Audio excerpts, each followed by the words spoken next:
नमस्कार मंडळी, कसे आहात? ट्रम्प ॲडमिनिस्ट्रेशनच्या अंडर आता नवीन एक कायदा काढला गेला आहे डिपोर्टेशनचा. आणि त्यानंतर मला खूप मेसेजेस येत होते की ताई आता सगळेच भारतात परत येणार का? इलिगली राहणं म्हणजे काय? मला सुद्धा भारतात परत यावं लागणार का? असे खूप प्रश्न सगळ्यांचे येत होते.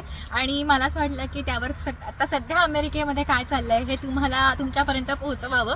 तर येस, ट्रम्पने नवीनच आत्ता कायदा काढला आहे डिपोर्टेशनचा. जे अमेरिकेमध्ये इलिगली राहत आहेत, इलिगली म्हणजे ज्यांचं व्हिजाची डेट एक्सिड झाली आहे, व्हिजा त्यांचा ऑलरेडी एक्सपायर झाला आहे परंतु तरीही ते इथे राहत आहेत, किंवा काही जण प्रॉपर बॉर्डर क्रॉस करून येत नाही, कुठल्या तरी दुसऱ्या मार्गाने इथे येतात. सो प्रॉपर डॉक्युमेंटेशन ज्यांच्याकडे नाही आहे त्यांना इथून बाहेर काढण्यात येत आहे. जवळपास 11,000 मेक्सिकन्सला इथून काढलं गेले आणि तुम्ही न्यूजमध्ये सुद्धा सगळीकडे आता सध्या तेच चाललं आहे. आणि 100हून जास्त भारतीयांना अमेरिकेच्या बाहेर पाठवण्यात आलं आहे. तर येस, त्यांच्या कंट्रीचे रूल आहेत, प्रत्येक कंट्रीचे आपापले रूल्स असतात. आणि इथे जर तुम्ही विदाऊट डॉक्युमेंटेशन राहत असाल, त्यांचे सगळे रूल्स फॉलो न करता राहणार असाल, तर ऑफकोर्स ते आपल्याला बाहेरच काढतील. जे लिगली इथे राहत आहेत, ज्यांचे डॉक्युमेंट्स वगैरे सगळे क्लिअर आहे, त्यांना इथे काहीही प्रॉब्लेम नाही आहे. परंतु जे इलिगली राहत आहेत त्यांना फक्त अमेरिकेतून बाहेर काढण्यात आलं आहे.